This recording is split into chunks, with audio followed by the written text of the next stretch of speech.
This is the Big O Show. This is the Big O Show. All righty, there he is, the man that doesn't have to go to Buffalo and freeze his ass off, Cameron Wolfe. Yeah. All right. Yeah, you're going to be what, at Reliance Stadium? Is that where it's Yes, NRG. They're NRG now. Oh, I'm sorry. The old Reliance Stadium, yeah. I'm sorry. Yeah, it's all right. Nobody's worried about the Texans this year, so it doesn't really matter. But you don't piss anybody off if you get their stadium wrong because there's it's funny Texans fans this year. When I was a kid, I stayed in Houston for a summer with a friend of mine, and back then, went to the Astro World and all that. We had the Astrodome and all that kind of stuff, and Houston was a different place. But then I went, I don't know, like 10 years ago, I think, when the East West Shrine was there for a couple years. Yeah. And I freaked out. Like, here you come to South Florida and you'll see things in Spanish. And then maybe even you'll see some Creole a little bit, obviously, because we have such a large Haitian community. You might see even a little. But over there, brother, is it Chinese, right? It's Chinese. It is all over the place. Street signs, you name it. And I was like, what? Dude, I thought I'm in Houston. I thought I was in Texas where there are just cowboys. No. I think Houston may be the most diverse city in the United States. There's different diversity. There's diversity where, like Miami, where everybody speaks Spanish, right? That's more diverse than the average white male generated population. And then there's Houston, where if you're in a room with 20 people, there's probably 10 different nationalities in that room. And so that to me is my big taste of diversity. So yeah, you're right on the money. Houston is every single nationality, origin, race you can imagine for folks you're gonna run into living in that city. Yeah. I heard Yao Ming also had a lot of influence with that because he brought a lot of media. Yeah, did. Jeremy Lin did too. Jeremy Lin played there, and there was a lot of Linsanity. That was after. Yeah, Yao Ming was the big rival. And then then Jeremy Lin did someone as well. But yeah, there's I don't know why. I actually don't know why, but Houston has been a hub for that. They're also a big hub for oil and gas, and so a lot of people come there to work in there, and so that's maybe a reason. So yeah. And they're a big hub now for Bitcoin, actually, Bitcoin mining. Really? Yeah. Oh, yeah. Ted Cruz is huge on Bitcoin mining. Yeah. Sure. So Texas, I believe, is either number one or number two. We're either one or they're number one or something. But I think both Florida and Texas lead in Bitcoin mining. So yeah. Oh wow. Okay.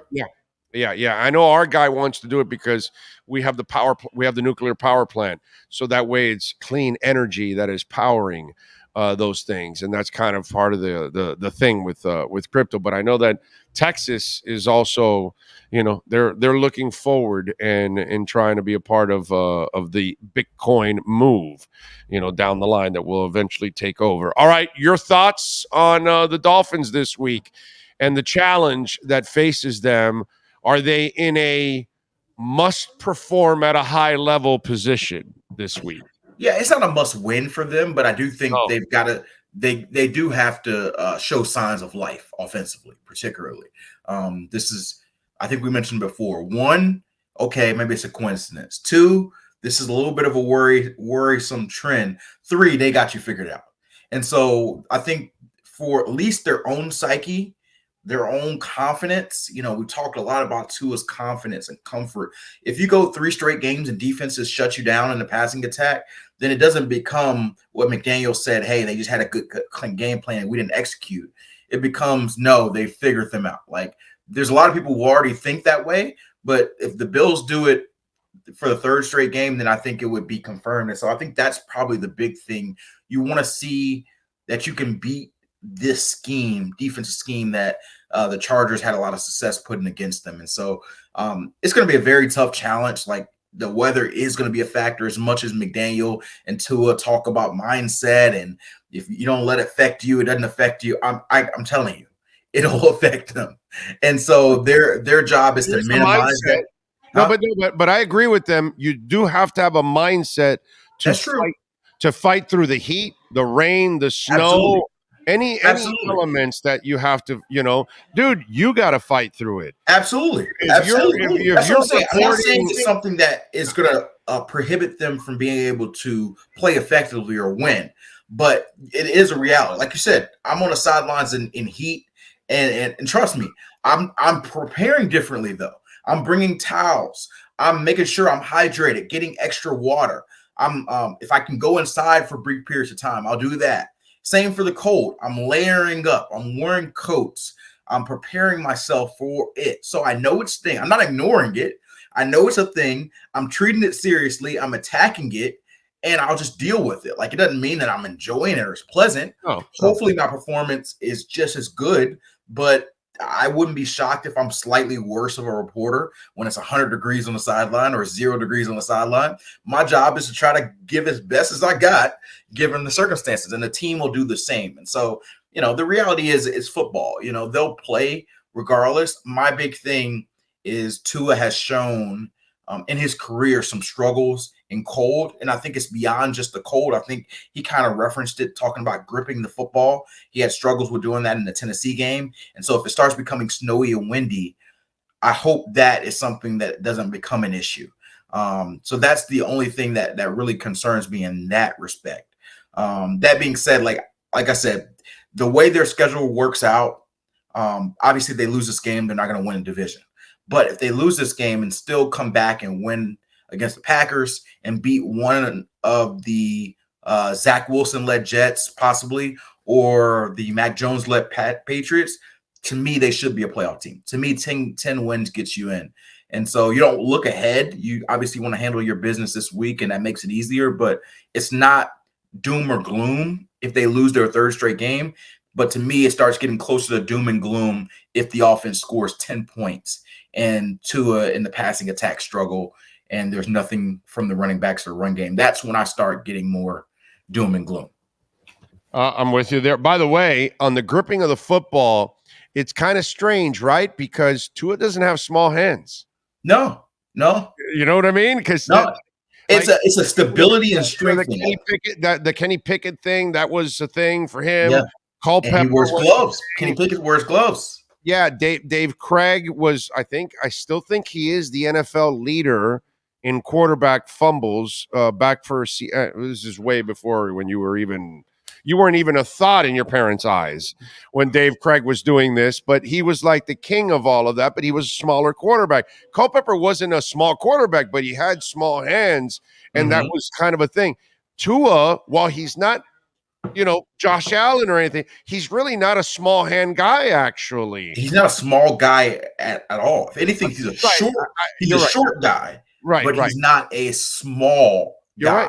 You're right. And he doesn't have small hands, but he unsolicited mentioned the grip because that's something that he has had issues with. Like, nobody brought it up to him. He mentioned, hey, I'm trying not to worry about if my grip is right or that sort of thing. And I'm like, if you say you're not worried about something, that typically means that you're thinking about it.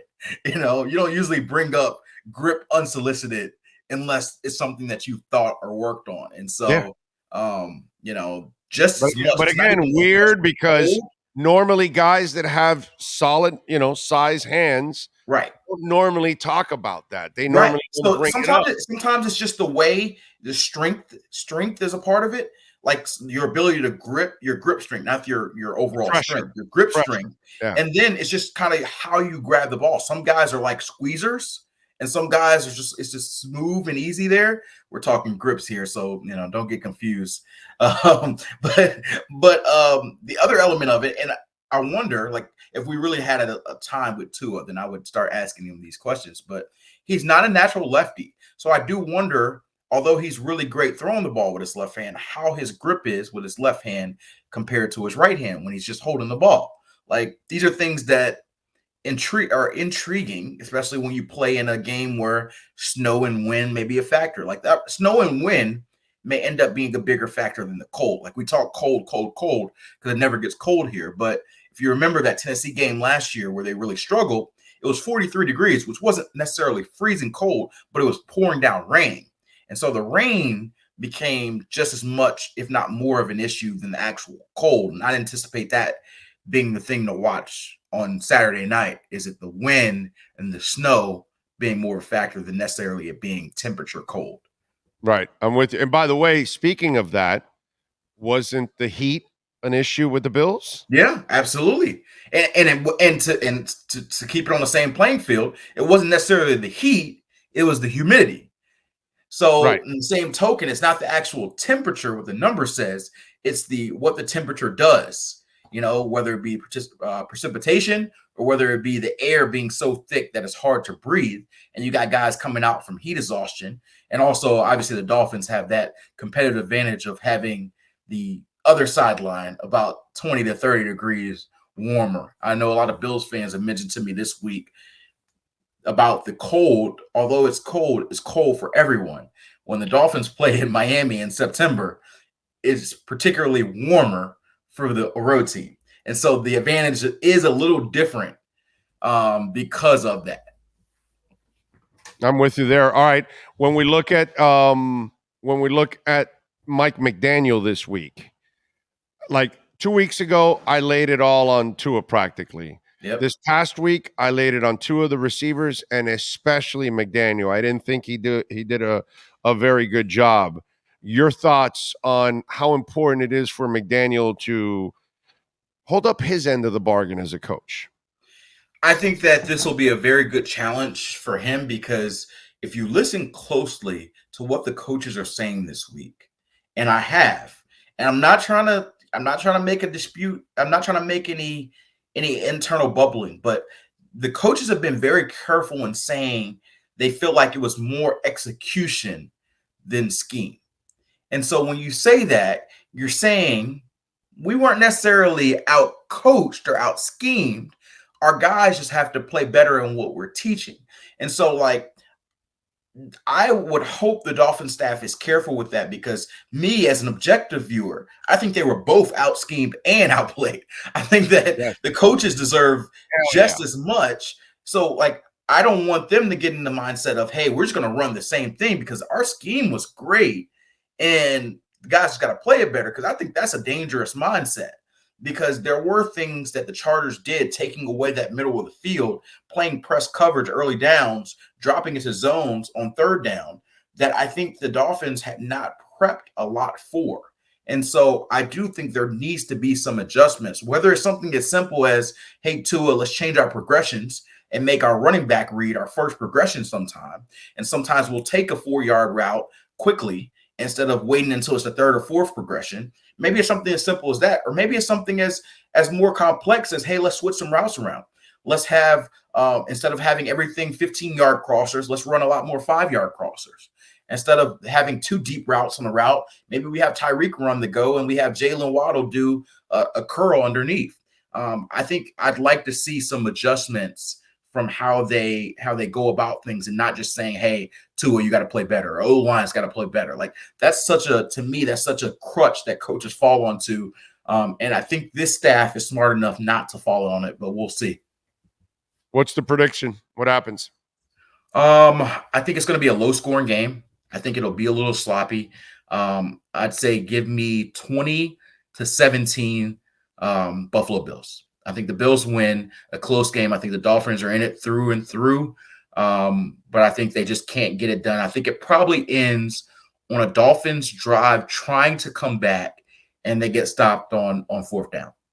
Yeah. Okay. That's all right. I think. All right. I hope they can pull it off. That would be nice. All right, Cam, be safe in your travels, my brother. Make sure you follow him on Twitter at Cameron Wolfe, and then Absolutely. catch his exceptional work there at NFL Network. Thank you, sir, as always, for all of your information on the KSDT CPA, Miami Dolphins, and NFL reports. Absolutely. Appreciate you all. Have a good one. Thank you, my brother. There you go. The great Cameron Wolfe. The Wolf Pack has been unleashed.